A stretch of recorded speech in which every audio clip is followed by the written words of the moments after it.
The Pig on the Hill.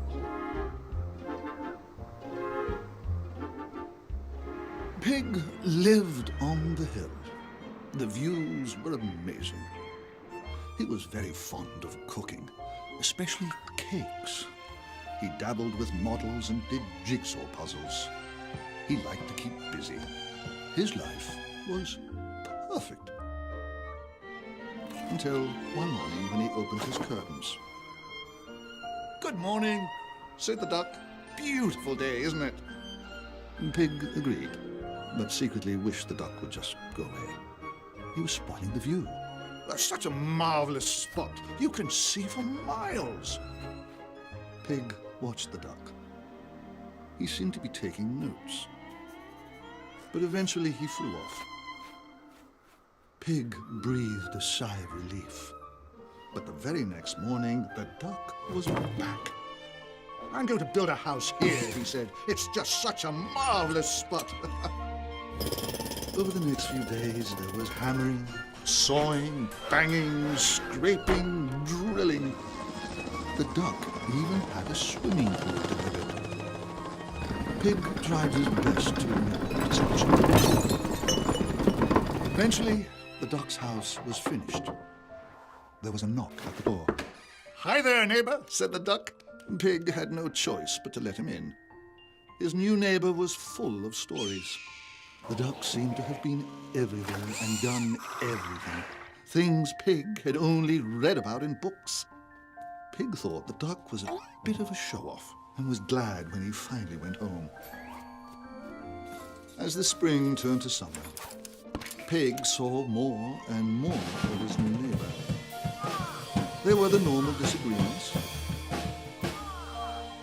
but they discovered some common interests, and like all good neighbors, they helped each other out. Summer turned to fall, and before long, it was winter.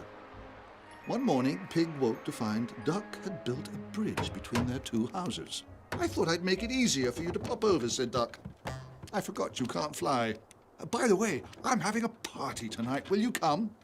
But Pig didn't like crowds, so he said no. The party went on very late. Pig tried to sleep, but the music seemed to go on and on and on and on. In the end, Pig couldn't stand it anymore. He stomped across the bridge to Duck's house. "Will you please be quiet?" The party stopped. "Oh, I'm very sorry," said Duck. He sent all his guests home at once. Pig went back to bed, but he couldn't sleep. He felt very bad for spoiling Duck's party. In the morning, he crossed the bridge again to apologize. But there was no one home. Gone away. Duck. Duck didn't return that day, or the next. As the weather grew colder, there was still no sign of his neighbor. Pig's own house fell quiet once again, just like it had been before Duck arrived.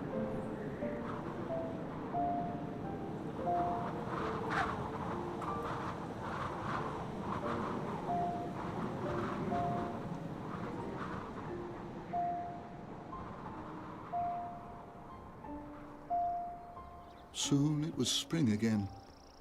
The duck's house was still silent and empty. Then, one day, there was a knock at Pig's door. "Buenos dias, neighbor." Duck was back. He explained that every year when it got too cold, he flew off, somewhere nice and warm. Duck brought presents back from his holiday. Soon things were back to normal. That year, Pig decided he didn't want to spend winter alone again. So he had an idea. And the next time Duck went on holiday, Pig went too.